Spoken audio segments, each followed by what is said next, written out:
What's going on, friends? Coach Aubrey here, and I'm so glad you're joining me because we're gonna get super nerdy today about training. I don't feel like I've talked enough lately about the gym and training techniques. So this video I hope will be helpful because we're gonna talk all about training tools, something I haven't covered on my channel yet. So things like when to use wristbands, straps, waist trainers, lifting belts. These tools that can be really helpful in the gym, but sometimes we don't always know what they're for or if we should be using them yet. So that's what this video is going to be all about. And if this is your first time, welcome. Go ahead and leave a comment below, introduce yourself. I love knowing who's following this channel. And then also if you're returning, thank you and welcome back. So if you get value from today, please like and subscribe. Not only does this help the channel reach more people, but it helps me get to know you better and you'll be notified when new videos come out. So without further ado, let's jump into this topic. Let's start with wrist straps. This is a very common tool that we use. And as you can see, I'm using them in this video for my deadlifts. Now, the purpose of using wrist straps, or hooks if you will, is to take the grip out of the movement for the most part. You're still gonna have to grip it a little bit, but it takes a lot of weight off of your arms.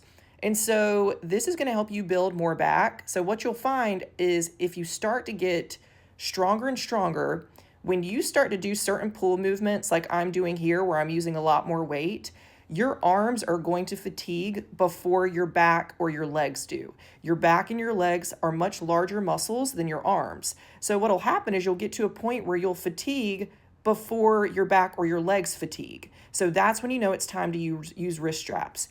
Now you see here, I'm not using them, and that's to just keep up my grip strength to a point. So what I'll do is I will use the straps on my top sets, on my heaviest sets, and then I'll ditch them for my back off sets. So the second or third sets I'm doing, just so I keep my grip strength, but I'm also building my back and my legs up as strong as I can.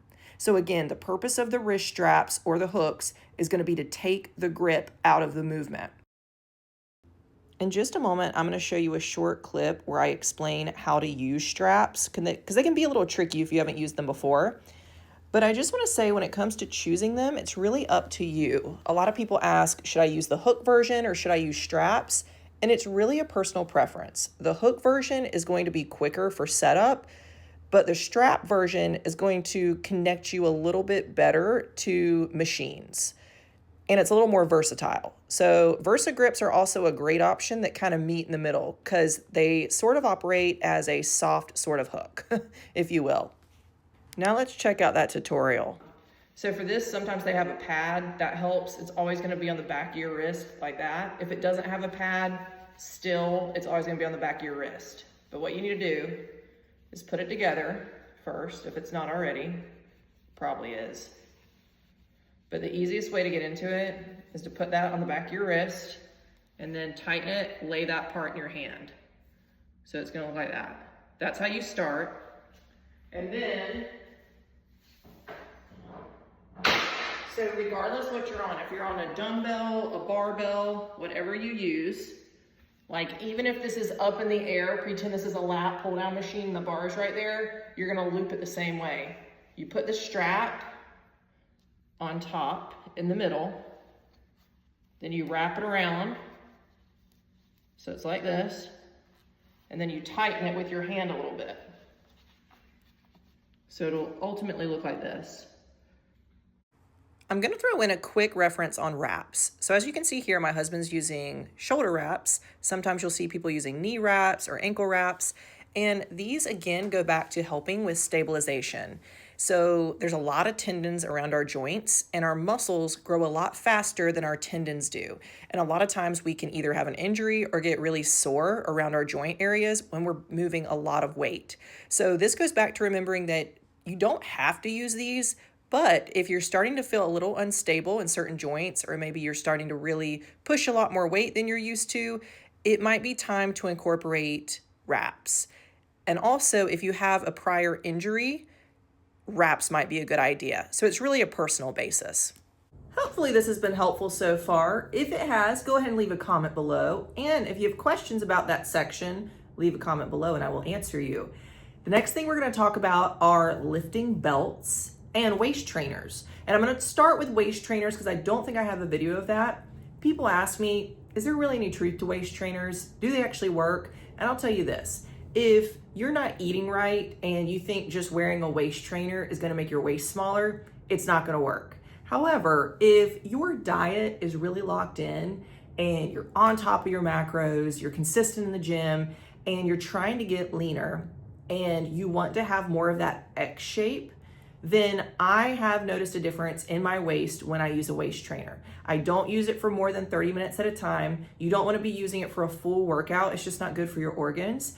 But if you want to use it maybe during a cardio session, it will train your core to stay tighter. And I know this for a fact because when I use one regularly, when I'm sleeping on my side, it almost hurts to let my gut just hang, for lack of better words. So I would say, if your nutrition is locked in, your training's locked in, and you want just that little extra touch, that little extra cherry on top, sure, use a waist trainer, but I wouldn't prioritize it. And it's not really a tool for the gym. It's more just for aesthetic purposes.